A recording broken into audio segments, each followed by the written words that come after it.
Good morning and welcome to everybody. I am Muhammad Ilham bin Nur Effendi, bringing you the latest development on a growing concern, data breaches. In the digital age where information is power, Malaysia has found itself at the forefront of battles against cyber threats. Over the past 24 months, the nation has faced a series of major data breaches, shaking public trust and highlighting vulnerabilities in cybersecurity measures. We delve into the details of these breaches, their impact on individuals and organizations. What is about the case study?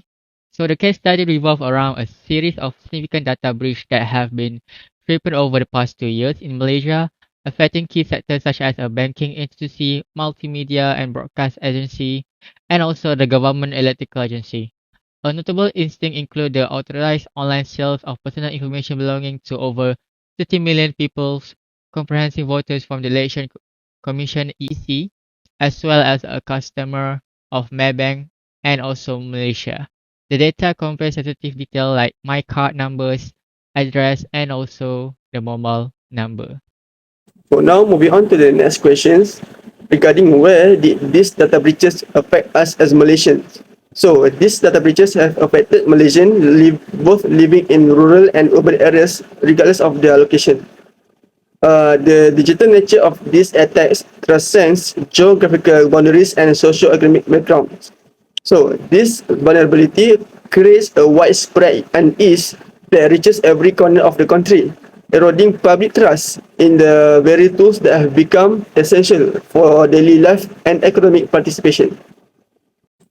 However, these data breaches can also serve as a catalyst for positive change.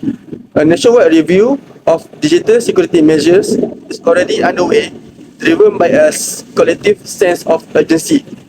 Ultimately, these data breaches, while it is devastating, may pave the way for a more secure and responsible digital ecosystem for all Malaysians. My name is Muhammad Afifi bin Faiz. I will be presenting about the next question. The question is who? Who are the primary entities that were affected? The first one is on November 10, there was a serious security breach at the Election Commission of Malaysia, SPR, which is responsible for managing and conducting elections in the country.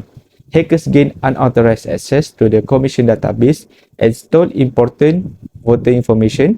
This included my card numbers, names, email addresses, password, residential addresses, photograph, and identity card details of the voters. The breach prompted an investigation led by Malaysia Communication and Digital Minister Fahmi Fadzil. However, it was discovered that the Election Commission data is not covered by the Personal Data Protection Act of 2010. Instead, it falls under the jurisdiction of the National Cyber Security Agency. Second, on December 30, in a separate but equally troubling event, Maybank, Malaysia's premier banking institution, encountered a substantial data breach impacting approximately 13 million customers. The compromised data surfaced on online marketplace for database. Although Maybank initially refuted the claims of the breach, the situation gravity was confirmed following an alert on Twitter from ThreatMoon, a cyber threat intelligence services, which detected the breach-related data on dark web forums. Third, on October 25th, a data breach occurred on Carousel, a popular online platform for buying and selling second-hand goods. Approximately 2.6 million users from Malaysia and Singapore were affected by this breach. The stolen data, which included account creation dates, usernames, full names, email addresses, phone numbers, and more, was sold online by the hackers for a relatively low price of US $1,000. In Malaysia, RM 4,412. Investigation into the breach revealed that the unauthorized access was facilitated by a bug in the system migration process used by a third-party service provider. This vulnerability allowed the hackers to gain access to the Carousel database and steal sensitive user information. In response to the breach, Carousel took immediate action to notify all affected users. They advised users to be cautious of phishing attempts and not to respond to any communications that ask for personal information such as password.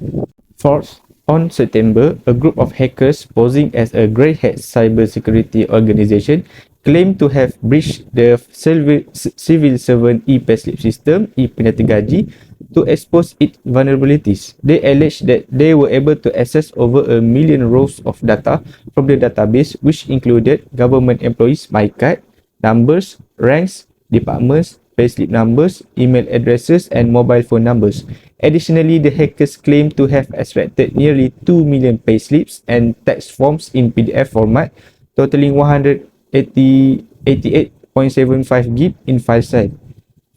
Despite the government's announcement of a lead in the investigation by Communications and Multimedia Minister Tan Sri Anwar Musa, there has been no updates on the progress of the investigation. Fifth, on May, it was reported that millions of datasets from the National Registration Department (JPN) were being sold online for just RM44,095. The seller claimed to have the data on individuals born in Malaysia from 1940 to 2004.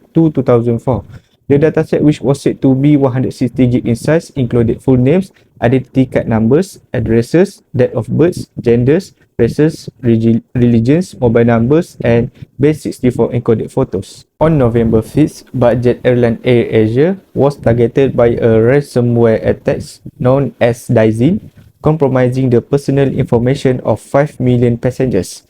The incident came to light when the Communications Ministry announced that AirAsia has detected unauthorized access to its servers on November 12th. Dizin, a ransomware and data extortion group, claimed responsibility for the attack in an interview with databreaches.net. They cited dissatisfaction with AirAsia organizational practice and alleged lack of standards as the reason for the attack. Hello everyone, in this session I will discuss why data breaches are frequent and repeated in Malaysia. Firstly, there may be inadequate cybersecurity measures and enforcement in place both within government agencies and private companies. This could include insufficient investment in cybersecurity resources, lack of staff training in handling sophisticated cyber threats, and outdated technology infrastructure. As a result, it will give a path to the unauthorized user to access the targeted organization servers. Second, the presence of movement that sabotage or provoke the government by finding weakness in the existing government system. For example, breached the civil servant e-payslip system on September 2022. Then, next, sell the data of all those born in Malaysia from 1940 until 2004 from National Registration Department in May 2022, and finally expose the details of registered voters in Malaysia. The third factor is make the earn high profit through personal data sales syndicates. For example, a case in December 2020 involved a tender for the sale of unified mobile customer data that cost RM3,752, while in October 2022, all carousel user information from Malaysia and Singapore was stolen and sold online for RM4,412, and the data from the National Registration Department in May 2022 recorded the highest sale profit of RM44,095. It includes the personal information of Home Minister Datuk Seri Hamzah Zainuddin. And the last factor is there might be a lack of awareness or ignorance regarding the importance of cybersecurity among individuals and organizations. It leads to carelessness in safeguarding sensitive personal information. Why the discussed issue is related to the ethical. Data breaches raise several social, ethical, and professional issues in the ICT environment. From a social perspective, the infringe open individuals' privacy right and can cause the emotional distress and financial harm to those affected. Ethically, organizations have a responsibility to safeguard the data entrusted to them by customers and stakeholders.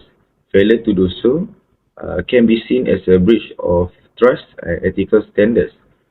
Professionality, data breaches highlight the importance of implementing robust cybersecurity measures and protocol in ICT environment, as well as the need for ongoing training and awareness among the employees to prevent security incidents. Additionally, data breaches underscore the necessity of regulatory frameworks and standards to hold organizations accountable for protecting sensitive information and mitigating cybersecurity risks. Alright, so to overcome data breach happen in Malaysia, there are several ways we can do as a government or ourselves to prevent this type of situation happen. We come out with several ways to overcome this problem. The first one is to strengthen the cybersecurity framework. The second one, to increase awareness and training amongst employees. Next, enhance data protection legislation. And the last one, public awareness campaign. The first one, strengthen cybersecurity. Implement up-to-date cybersecurity technologies and protocol, regular security audits, and vulnerability assessment can help identify and rectify weakness. The second one, increase awareness and training. A company need to conduct a comprehensive training programs for employees in sensitive sector to recognize and mitigate phishing attack and other form of social engineering.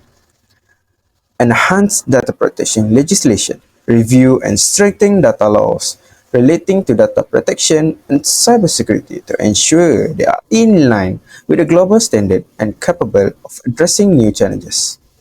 Last one is a public awareness campaign. These are the ways towards the community or some other people. Launch a nationwide campaign to educate citizens about the importance of data privacy and steps they can take to protect their personal information online. That's all